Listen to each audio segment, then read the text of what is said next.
He raised them, he protected them. He gave up everything so they'd never feel alone. But now, when he speaks, no one listens. When he walks into the room, no one even looks up.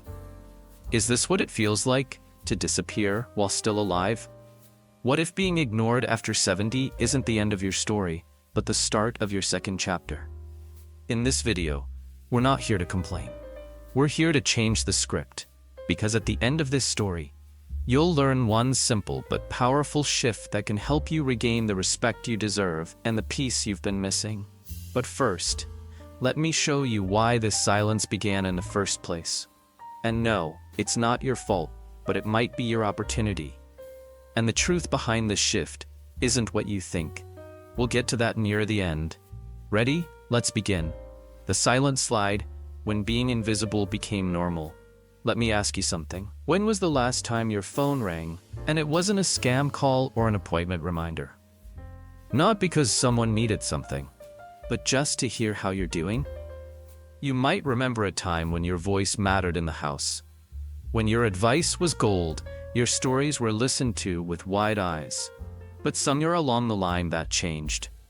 And you can't quite remember when it started. Let me introduce you to Eleanor, 74. She used to host Thanksgiving every year. Turkey, pie, the whole works. Now, her son texts, "We're doing something small this year." She smiled when she read it. But later that night, sitting in the quiet, she whispered, "I guess I'm not needed anymore." Why does this happen? Psychologists call it age-related social exclusion. It's not always intentional, but it's real.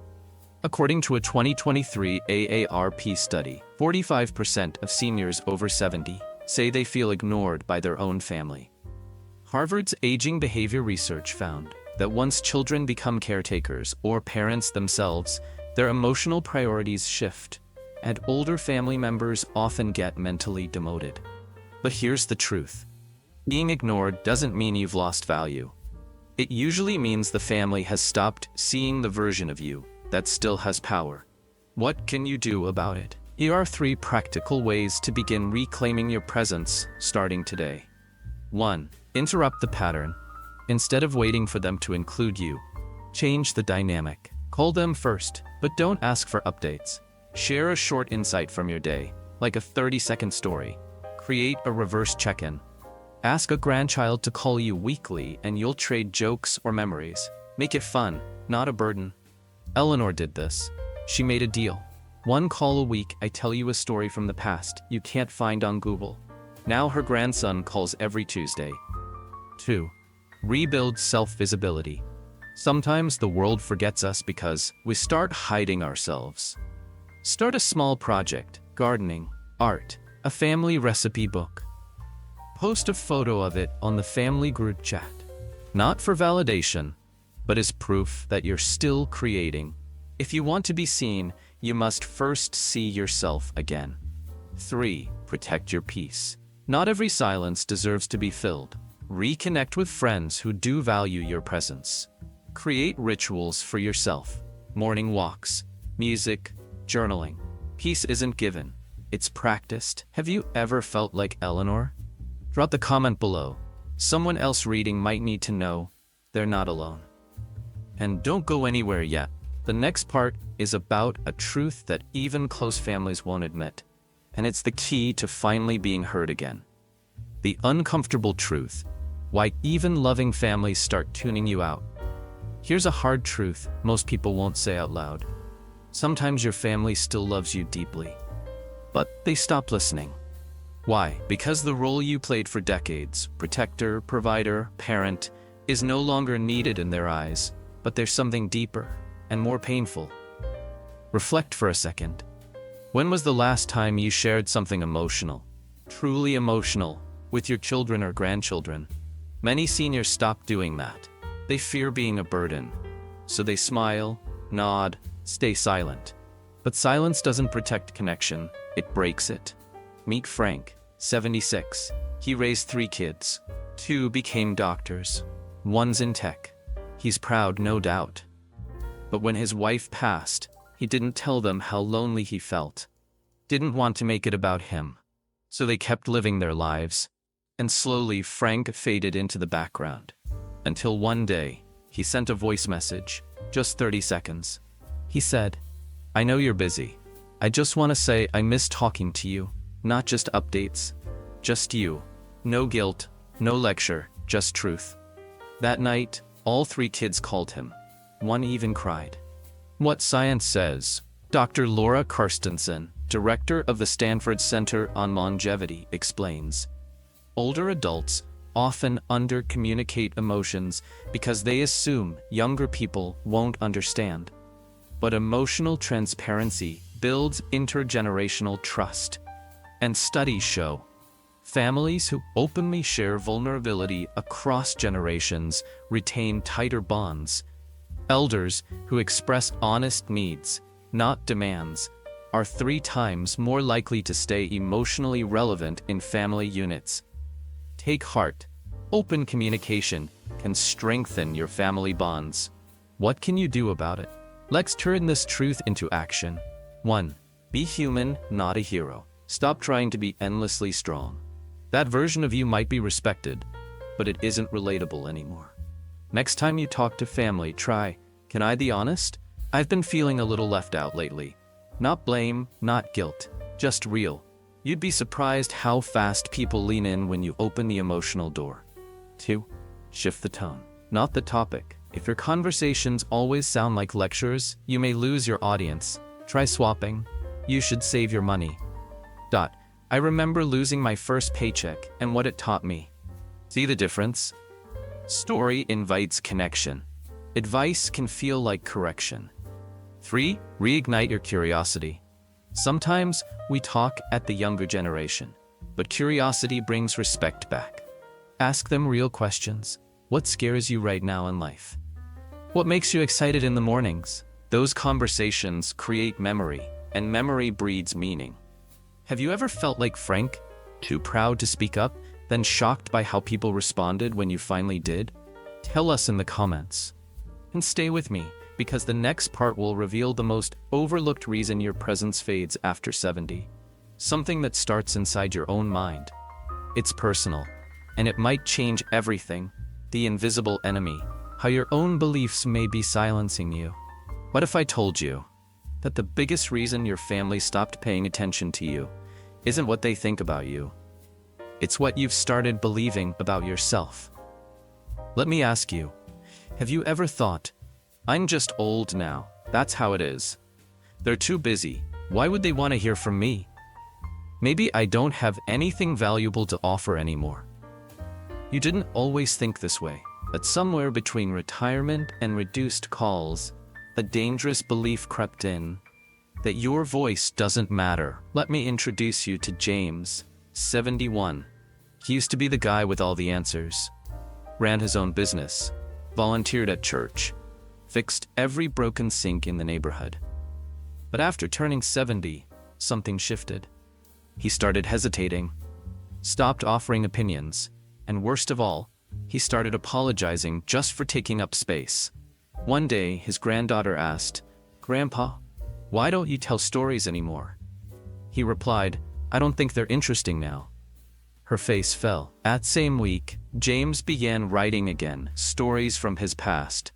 At the next family gathering, he read one aloud. Everyone cried. The science behind it, according to the Mayo Clinic and UCLA's Longevity Center. Self-perception in aging directly impacts health, confidence, and social relevance. Seniors who view themselves as still growing are 44% more likely to stay mentally sharp and socially engaged. On the flip side, those who internalize messages of decline are 3 times more likely to be socially isolated. In short, what you believe about aging becomes your family's reality of you. So, what can you do now? 1. Reframe the script. Instead of saying, "I'm too old for that," try, "That's not how I grew up, but I'm open to learning it." 2. Let me tell you how we used to do it, and you tell me what's changed. Now you're not outdated, you're a bridge between worlds. 2. Showcase your growth, yes, even at 70 plus. Especially at 70 plus. Start something new, a language, a journal, a local class. Share your progress with family. When they see you still evolving, they'll instinctively start listening again. You stop being past tense in their minds and start becoming present tense again. 3. Speak with purpose, not permission. Don't wait for someone to ask for your thoughts. Offer them with quiet confidence, like James did. You don't need permission to be valuable. You already are. What's one belief about aging you've caught yourself saying? Write it in the comments, and maybe write a new one to replace it. Because in the next part, we'll explore how one small shift in daily behavior can completely reshape how your family sees you and treats you. It's subtle, but powerful. The small shift that changes everything, from being overlooked to being unforgettable. Sometimes, respect doesn't return with a big speech. It comes from a small shift that's repeated quietly until it becomes undeniable.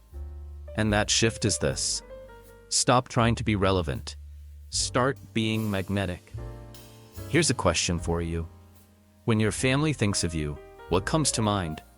A burden? A background character? Or someone they look forward to seeing because you add something unexpected to their life? You don't need louder opinions or new clothes to matter again. What you need is presence. Let me show you how. Meet Linda, 73.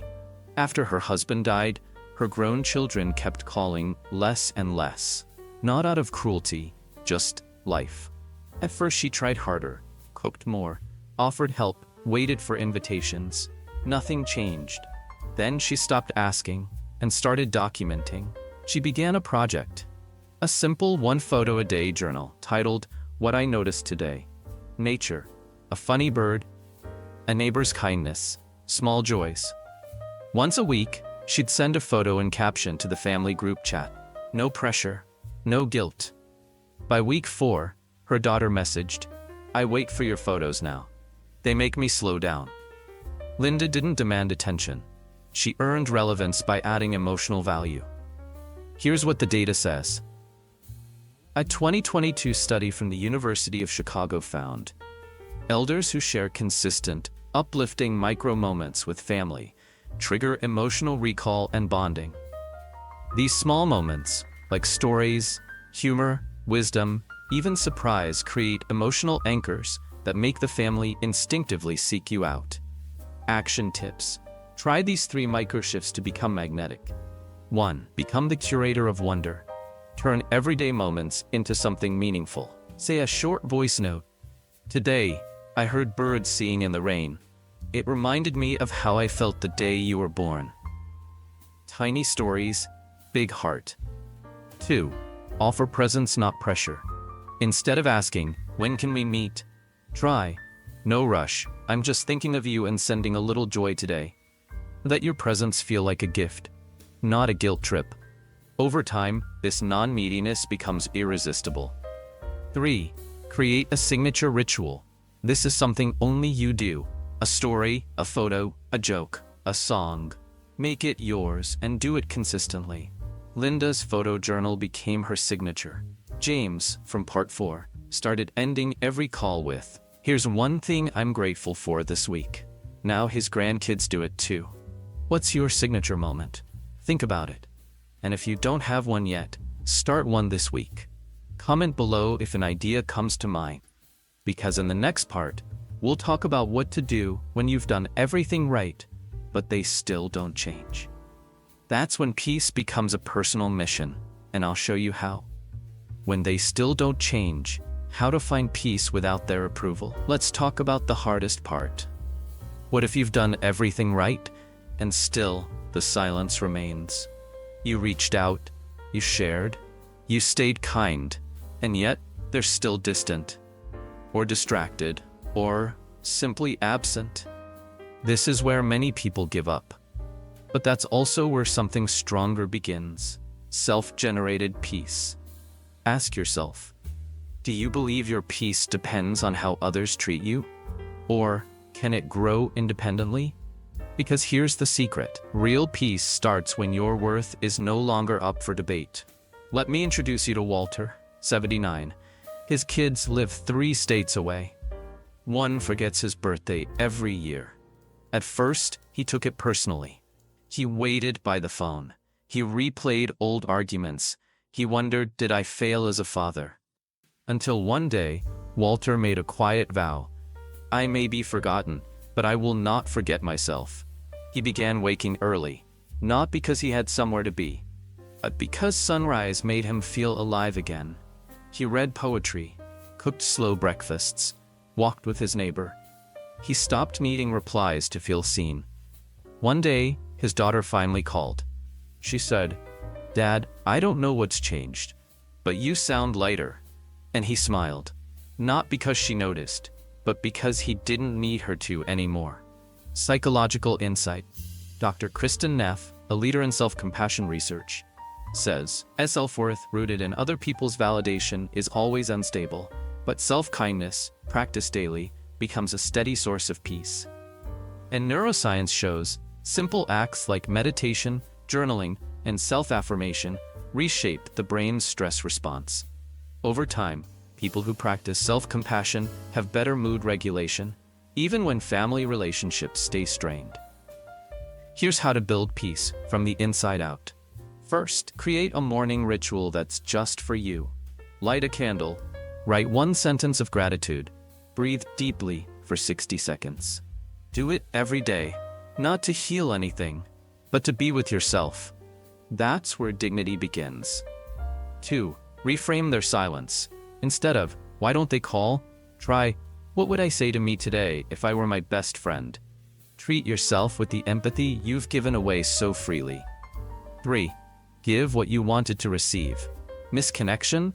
Offer it to neighbors, to strangers, to someone who's lonelier than you. Walter joined a reading group at his local library. He now reads aloud to others once a week. He says, "Maybe my kids don't hear me right now, but others do, and that is enough." Have you ever reached that point where peace had to come from you, not them? Leave a comment.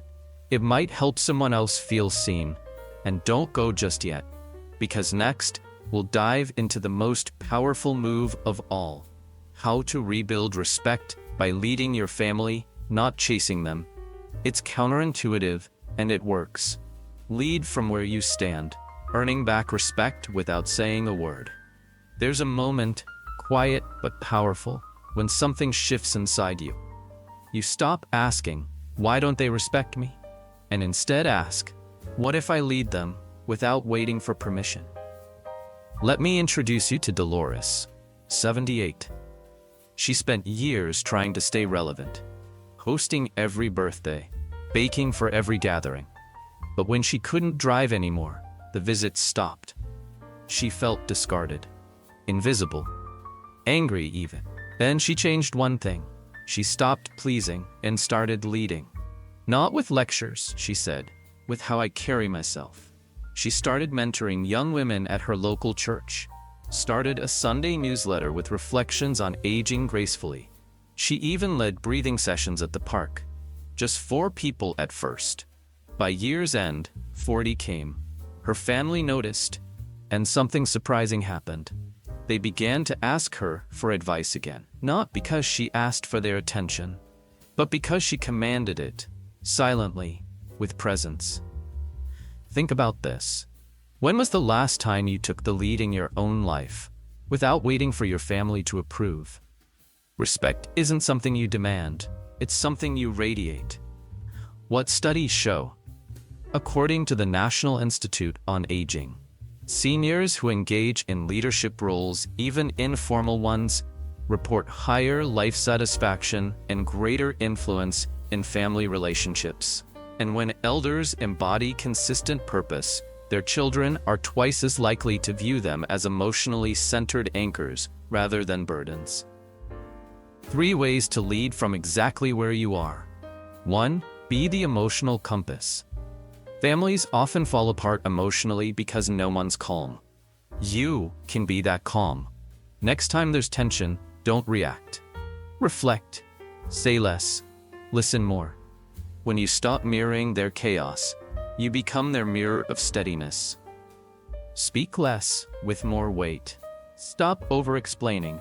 Start expressing with simplicity and truth. Instead of, "I think you should blah blah," say, "Here's what I've learned," and you can take it or leave it. Respect grows when wisdom feels optional, not imposed. Become the anchor of ritual. Start something recurring. Weekly notes, a shared recipe, a book club, a story time. It doesn't need to be big. It just needs to be dependable. Dolores never asked her kids to show up. She just said, "Every Sunday, I'll be at the park at 10. Come if you'd like." They came. Eventually. What would it look like if you led with quiet strength this week? Drop a comment. Or share a ritual you've always wanted to start. And next, we bring it all together. In the final part, a moment of transformation, and a question that may change how you live every day after 70. The final turn. Your voice, your value, your time. Maybe they won't call as much as they used to. Maybe the holidays will be quieter this year. But what if that no longer decides your worth? Because here's the truth. You're not a leftover chapter. You are the author now, and you can still rewrite the ending. Let me leave you with this. A Japanese proverb says, "When the character of a man is not clear to you, look at his friends." I'd say, when the world forgets to see you, look at what you still see in the world. The birds, the little victories, the strength to keep loving without applause. So now, ask yourself, if I were remembered for how I carried this season of my life, would I be proud? Because that answer matters far more than who calls on Sunday. If this video touched something in you, leave a comment. Try one small shift this week, and subscribe for more stories that honor your strength.